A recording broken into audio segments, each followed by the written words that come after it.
And when we got to Ikeja, the pilot said, fasten your seatbelts, we're about to land.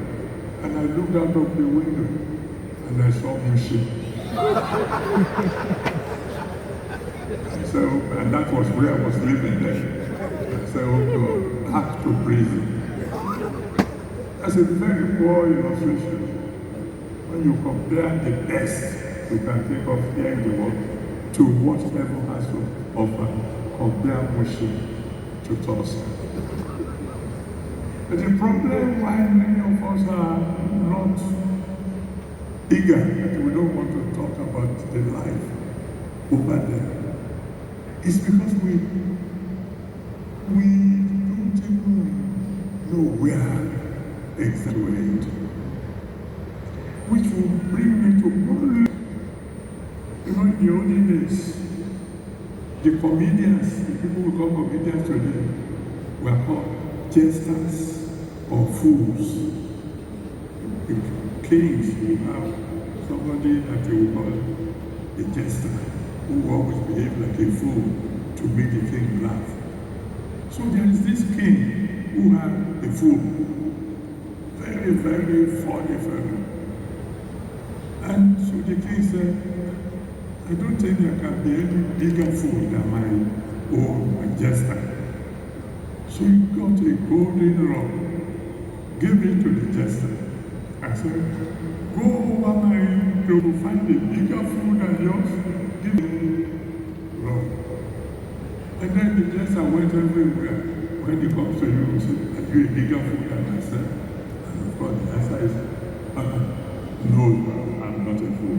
And he went out.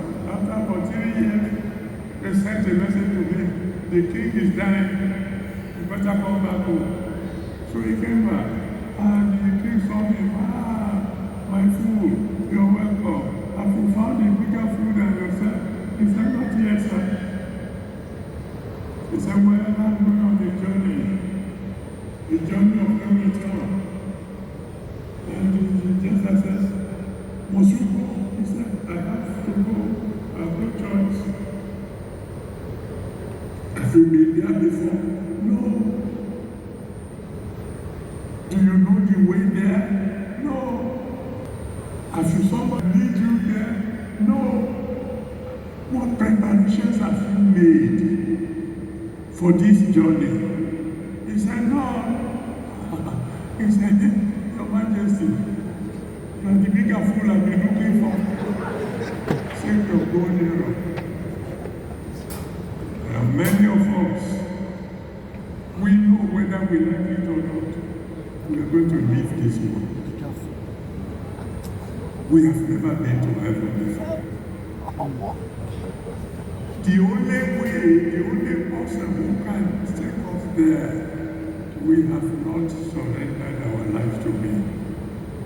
Jesus is the one who said in John 14, verse 6, I am the way, the truth, and the life. No man can come to the Father except by me. If you are here, no matter how beautifully you sound, and by the way, every choir that performs since I came, you are super. That is the truth. Because no matter how well you dress, no matter how many times you have been shouting hallelujah in the church, if you have not really surrendered your life to Jesus Christ, and you die without surrendering your life to Him, you will be the biggest fool of all. That's why I want to give you an opportunity right now. If you want to be absolutely sure of where you are going, how you are going to end, where in heaven, we encourage you to come and surrender your life to Jesus Christ. And you know what? Today will be your own spiritual birthday. And then you will be able to say, the day Papa was celebrating his 11th birthday, that's when I became a child of God. That's when I became born again. So in case there's anyone, it might be only one fellow. that will want to say, I want to surrender my life to Jesus, so that when I leave this world, I will make my way to heaven.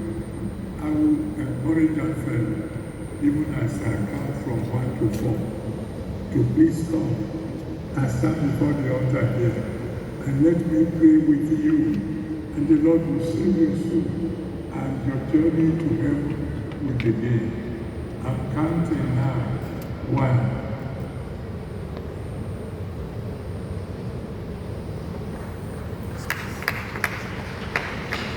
Come very quickly. You come to our time to celebrate with Papa. Oh, heaven is celebrating with you today. Come quickly. God bless you. 2. Return to Jesus. Don't be a fool. Come and surrender your life to Jesus Christ. That is the way we can be free. That when you leave this world, you will be making it to heaven. God bless you. 3. Hurry up, hurry up, hurry up. Because my time is gone. Hurry up, please. Yes. Keep on, brother. God bless you. Yes, sister. God bless you. Keep on. Keep on. Keep on. Keep on.